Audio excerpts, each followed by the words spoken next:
आज की क्लास में हम सॉफ्टवेयर को समझेंगे। इससे पहले हम हार्डवेयर को समझ चुके हैं।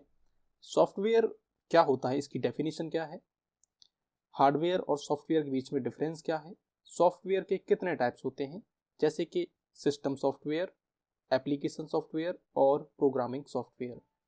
उसके बाद हम लैंग्वेज प्रोसेसर को समझेंगे, जैसे कंपाइलर, इंटरप्रेटर और असेंबलर। उसके बाद हम कुछ इम्पोर्टेंट एग्जाम में आने वाले क्वेश्चन लगाएंगे। साथ ही सॉफ्टवेयर लाइसेंस के टाइप क्या होते हैं वो समझने वाले हैं। तो सबसे पहले हम समझेंगे कि सॉफ्टवेयर क्या होता है। तो सॉफ्टवेयर जो है आपका निर्देशों का एक समूह है, इंस्ट्रक्शंस का एक समूह है जो कंप्यूटर को बताता है कि उसे क्या करना है। अब ये जो सॉफ्टवेयर है इसे हम छू नहीं सकते, साथ ही यह कंप्यूटर का ब्रेन होता है। मैंने हार्डवेयर पढ़ाने के दौरान आपको सॉफ्टवेयर और हार्डवेयर में अंतर समझाया था, जहां मैंने आपको ये चीज़ भी बताई थी कि हार्डवेयर जो है हमारे शरीर की बॉडी है, मतलब शरीर है एक तरीके से। दूसरा क्या है, सॉफ्टवेयर जो है हमारा दिमाग।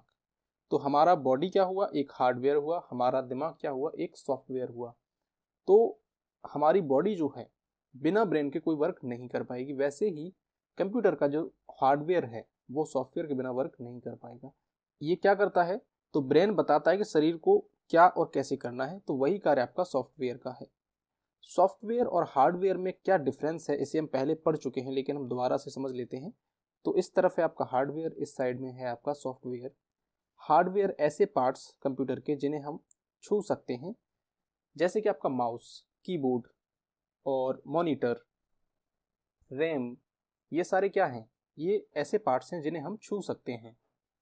वहीं सॉफ्टवेयर के अंतर्गत आप देखोगे कि set of instructions that can not be touch, जिसे हम टच नहीं कर सकते, जैसे कि MS ऑफिस, ऑपरेटिंग सिस्टम, क्या हम इसे टच कर सकते हैं? नहीं कर सकते।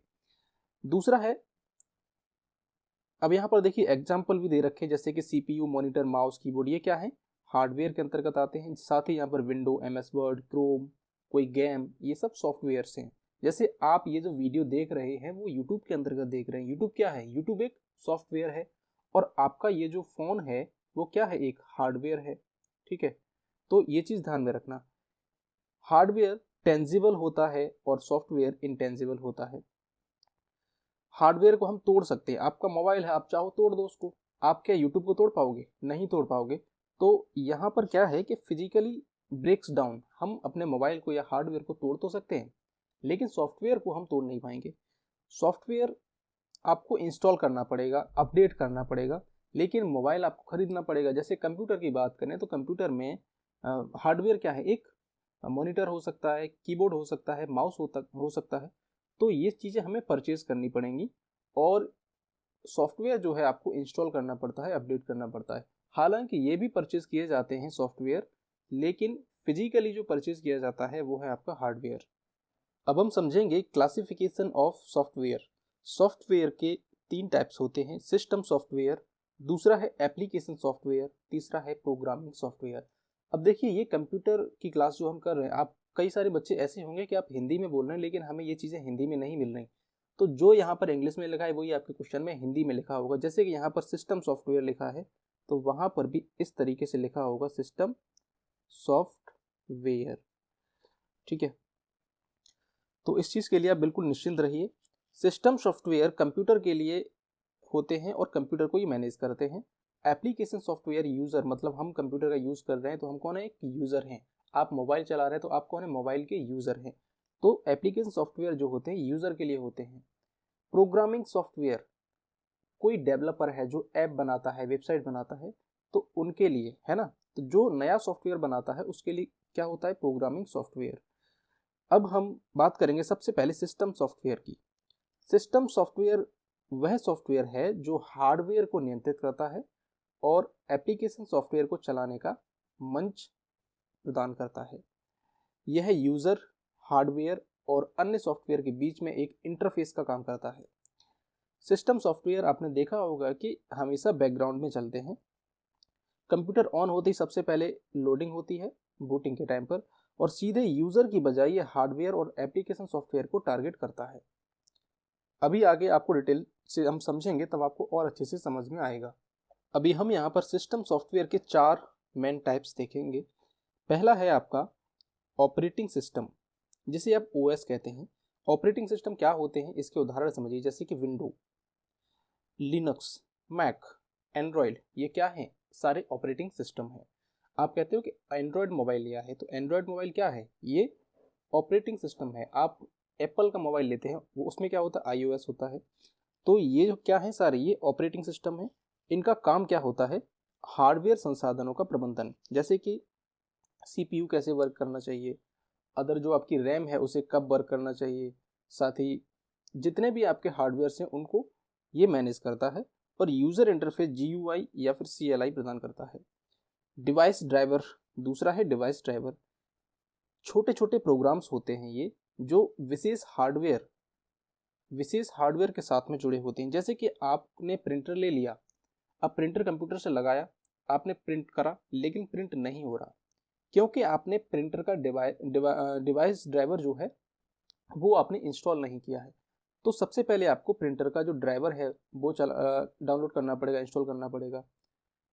तो इस तरीके से ये ड्राइवर होता है। जैसे कि ऑडियो आप सुनना चाहते हो तो ऑडियो ड्राइवर होना चाहिए, तभी वो वर्क करेगा। तो यहाँ पर देखिए, ऑपरेटिंग सिस्टम के साथ सही तरीके से काम करने में मदद करते हैं ये जो है डिवाइस ड्राइवर। अगला है आपका लैंग्वेज प्रोसेसर। लैंग्वेज प्रोसेसर क्या है? हाई लेवल लैंग्वेज या फिर असेंबली लैंग्वेज को, प्रोग्राम को मशीन लैंग्वेज में चेंज करता है ये। अब आप कहोगे कि हाई लेवल लैंग्वेज क्या है, मशीन लैंग्वेज क्या है, तो इसे समझ लेते हैं। तो आपकी ये जो मशीन लैंग्वेज है, मशीन लैंग्वेज, ये कंप्यूटर की सबसे पहली और असली लैंग्वेज होती है। इसमें जो डिजिट होते हैं, बाइनरी डिजिट कहा जाता है, वो होते हैं 0 और 1 के रूप में, और कंप्यूटर इसे समझता है। इसे हम कहते हैं मशीन लैंग्वेज। लेकिन ये इंसानों के समझ के लिए बहुत कठिन है, इंसान इसको नहीं समझ पाते। जैसे कि कंप्यूटर में कोई आपने प्रोग्राम इनपुट दिया, तो उसको ये किस चीज़ में चेंज करेगा? 1 0 1 0 1 0, इस तरीके से ये लैंग्वेज लिखी होती है। तो मशीन लैंग्वेज क्या है आपकी? 0 1। अब है असेंबली लैंग्वेज। एक होती है assembly, ASSEMBLY language. Assembly language क्या होती है? तो मशीनी भाषा से ये थोड़ी सी सरल होती है। इसमें छोटे छोटे शब्द होते हैं जो कोड्स के रूप में होते हैं, जैसे कि ऐड, सब, ये सब असेंबली लैंग्वेज है, और कंप्यूटर इसे सीधे नहीं समझता है। इसके लिए एक असेंबलर नाम का ट्रांसलेटर होता है। एक होती है हाई लेवल लैंग्वेज। तो हमने ये पहली, दूसरी और तीसरी इधर में लिख देता हूं, हाई लेवल लैंग्वेज। ठीक है। हाई लेवल लैंग्वेज जो है, इंसान इसको थोड़ा बहुत समझ सकता है। इसमें अंग्रेजी जैसे शब्द होते हैं, और सबसे ज़्यादा यही आज इस्तेमाल हो रही है, जिसमें आपका C++, जावा, पाइथन, ये सारे क्या है? हाई लेवल लैंग्वेज है। अब हम समझेंगे यूटिलिटी सॉफ्टवेयर। सिस्टम सॉफ्टवेयर के 4 मुख्य प्रकारों में एक है यूटिलिटी सॉफ्टवेयर, जिसका उदाहरण है disc cleanup, antivirus, file manager, backup utility, compression tools. ये सारे क्या हैं? यूटिलिटी सॉफ्टवेयर हैं। यूटिलिटी सॉफ्टवेयर वे सॉफ्टवेयर हैं जो सिस्टम की परफॉर्मेंस बढ़ाने, कोई एरर है उसको सुधारने के लिए, कोई आपका डेटा है उसकी सिक्योरिटी और मेंटेनेंस के लिए स्पेशल फंक्शन प्रदान करता है। जैसे कि आपका एंटीवायरस हुआ, ये क्या है? एक यूटिलिटी सॉफ्टवेयर है। अभी हम यहाँ पर देखेंगे कई सारी बुक्स हैं जिसमें यूटिलिटी सॉफ्टवेयर को सिस्टम सॉफ्टवेयर के अंदर या फिर अलग श्रेणी के रूप में भी पढ़ाया जाता है। तो इसके लिए आप बिल्कुल निश्चिंत रहें, घबराने की ज़रूरत नहीं है, क्योंकि हमने यूटिलिटी सॉफ्टवेयर को समझ लिया है, और दोनों ही ये ठीक हैं। अगर हम सिस्टम सॉफ्टवेयर के अंदर पढ़ रहे हैं तो भी ठीक है, सिस्टम सॉफ्टवेयर से बाहर पढ़ रहे हैं तो भी ठीक है। यूटिलिटी सॉफ्टवेयर को थोड़ा सा और समझ लेते हैं। यूटिलिटी सॉफ्टवेयर का नाम है यहाँ पर एंटीवायरस, जो क्या करता है? वायरस या मेलवेयर से बचाव करता है। डिस्क क्लीनअप, इसका काम क्या है कि कंप्यूटर की जो टेम्पररी फाइल्स हैं उनको हटाना। डिस्क डीफ्रैगमेंटर, फाइलों को पुनर्व्यवस्थित करना। और बैकअप सॉफ्टवेयर, जो आपका डेटा है उसकी कॉपी बनाकर रखना। पॉपुलर एग्जांपल्स हैं आपके यूटिलिटी सॉफ्टवेयर के, जैसे Quick Heal, MC free, CC cleaner. तो गूगल ड्राइव क्या है? गूगल ड्राइव एक बैकअप सॉफ्टवेयर है। एंटीवायरस सॉफ्टवेयर के उदाहरण आप देखिए यहाँ पर Quick Heal, Avast, window defender. Backup utility में आपका डेटा बैकअप, रिस्टोर टूल्स होते हैं। डिस्क मैनेजमेंट में डिस्क क्लीनअप, डिस्क डिफ्रैगमेंटर, और कंप्रेशन टूल में विनजिप और WinRAR। इसका महत्व तो क्या होता है यूटिलिटी सॉफ्टवेयर का? तो सिस्टम को मालवेयर और वायरस से सुरक्षित रखता है, हार्ड डिस्क का स्पेस और स्पीड मैनेज करता है। अब हम बात करेंगे लैंग्वेज प्रोसेसर की। हमने यहाँ पर लैंग्वेज प्रोसेसर को थोड़ा समझा था, अब आगे हम डिटेल में और समझेंगे। मैंने आपको कंप्यूटर की 3 लैंग्वेज समझाई थी अभी। अब इसके अंतर्गत हम देखेंगे लैंग्वेज प्रोसेसर, जो लैंग्वेज को ट्रांसलेट करते हैं।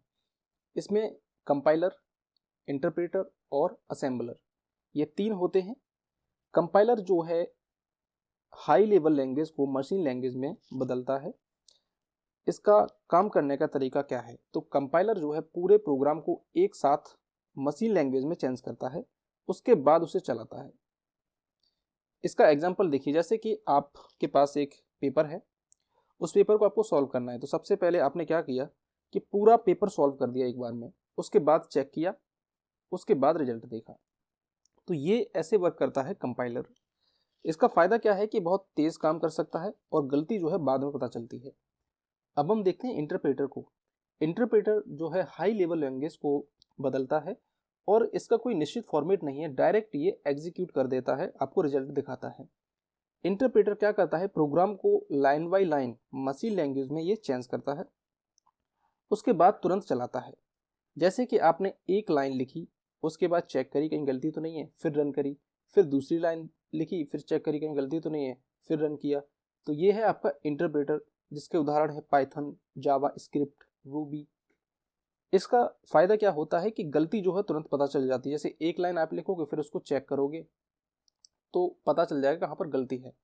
और जब आप करोगे पूरा एक बार में लिख लेते हैं, उसके बाद हम चेक करेंगे तो इसमें टाइम भी लगेगा और गलती बाद में पता चलती है। इसका नुकसान ये है कि बहुत स्लो काम करता है। अगला है असेंबलर। असेंबलर का काम क्या है कि असेंबली भाषा को, असेंबली लैंग्वेज को ये मशीन लैंग्वेज में कन्वर्ट करता है। तो असेंबलर असेंबली लैंग्वेज, जिसे हम कहते हैं लो लेवल लैंग्वेज, को मशीन लैंग्वेज में बदलता है। तो हमने तीनों लैंग्वेज प्रोसेसर समझ लिए। अब यहाँ पर बात आती है कि जावा कंपाइलर है या इंटरप्रेटर। तो देखिए, कंफ्यूजन अपना क्लियर कीजिए, जावा दोनों का मिश्रण है, हाइब्रिड है। अब हम बात करेंगे एप्लीकेशन सॉफ्टवेयर की। एप्लीकेशन सॉफ्टवेयर वे प्रोग्राम हैं जो यूजर की किसी विशिष्ट आवश्यकता या कार्य के लिए बनाए जाते हैं। जैसे मुझे टाइपिंग करनी है तो टाइपिंग के लिए एक अलग सॉफ्टवेयर हुआ, अकाउंटिंग के लिए टैली वगैरह होते हैं, इंटरनेट ब्राउजिंग के लिए आपका ब्राउजर जैसे कि क्रोम हुआ और मोज़रेला करके इस तरीके से आते हैं, और माइक्रोसॉफ्ट का भी ब्राउज़र है। एंड यूज़र के लिए डिज़ाइन किया जाता है एप्लीकेशन सॉफ्टवेयर, और सिस्टम सॉफ्टवेयर की सहायता से एप्लीकेशन सॉफ्टवेयर चलते हैं। जब तक कंप्यूटर में ऑपरेटिंग सिस्टम नहीं होगा उस तब तक एप्लीकेशन सॉफ्टवेयर जो है रन नहीं करेंगे। मान लीजिए सिस्टम में विंडो नहीं है, तो विंडो नहीं है तो हम क्रोम नहीं चला पाएंगे, कोई अदर सॉफ्टवेयर है वो नहीं चला पाएंगे। तो यूज़र फ्रेंडली इंटरफेस जैसे मेन्यू, आइकन, बटन, ये सब दिखाई देते हैं एप्लीकेशन सॉफ्टवेयर के अंतर्गत। टाइप्स ऑफ एप्लीकेशन सॉफ्टवेयर के टाइप्स क्या है? तो 3 टाइप की एप्लीकेशन सॉफ्टवेयर बनाए जाते हैं। पहला है जनरल पर्पस, दूसरा है स्पेशल पर्पस या कस्टमाइज, तीसरा है बिजनेस या इंटरप्राइज।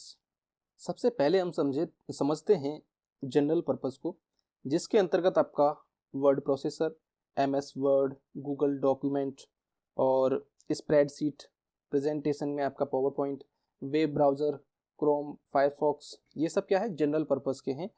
इसके 2 कैटेगरी हम डिवाइड कर सकते हैं, एग्जाम में ये पूछा जा सकता है। जैसे कि डेस्कटॉप एप्लीकेशन किसे कहते हैं? तो जिसे हम इंस्टॉल करते हैं अपने सिस्टम में उसको हम डेस्कटॉप एप्लीकेशन कहते हैं। MS वर्ड इंस्टॉल किया, फोटोशॉप इंस्टॉल किया। वेब एप्लीकेशन क्या है कि ऑनलाइन हम ब्राउज़र में ही इनको चला लेते हैं, जैसे कि गूगल डॉक्स, कैनवा, जीमेल।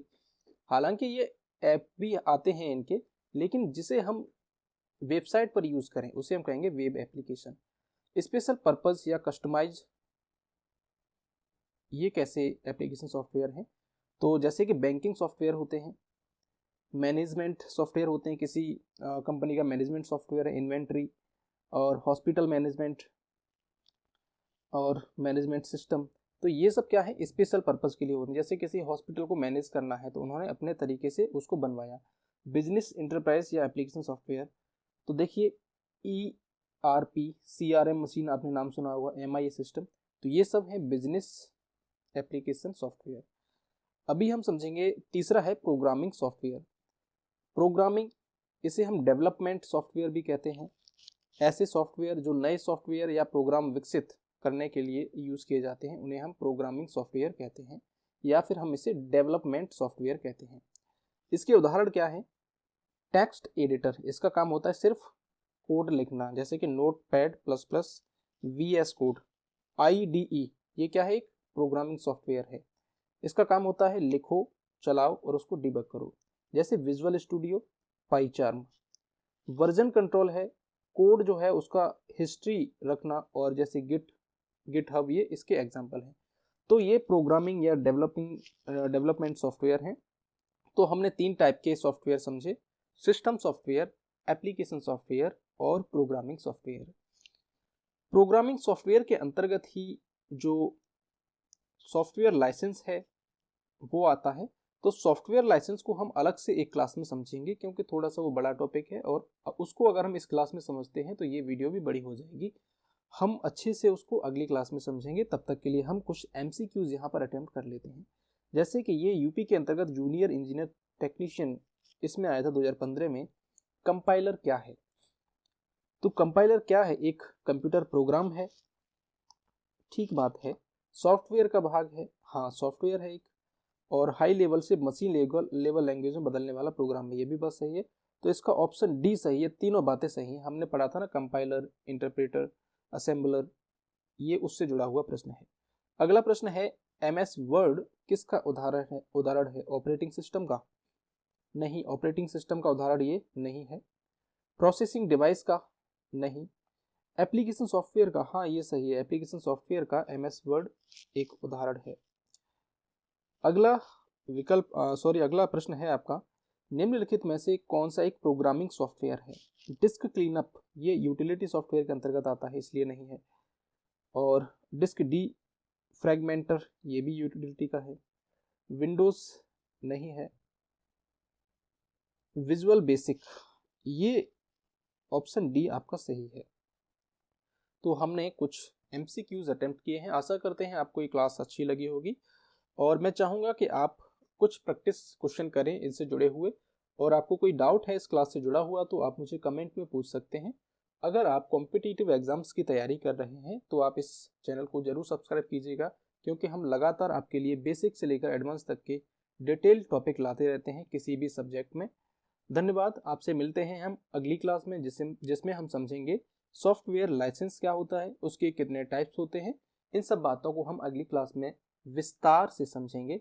तब तक आप इसका टेस्ट लगाइए, चाहे क्रोम से लगा सकते हैं, चाहे किसी अदर एप्लीकेशन से लगा सकते हैं। अगर आप चाहते हो कि इन क्लासेस की आपको PDF भी मिले तो आप मुझे कमेंट में PDF लिख कर भेज सकते हैं। मैं फिर अगली क्लास में आपको बताऊंगा कि किस प्रकार से आप इसके PDF डाउनलोड कर सकते हैं। धन्यवाद। आपका बहुत बहुत शुक्रिया यहाँ तक बने रहने के लिए।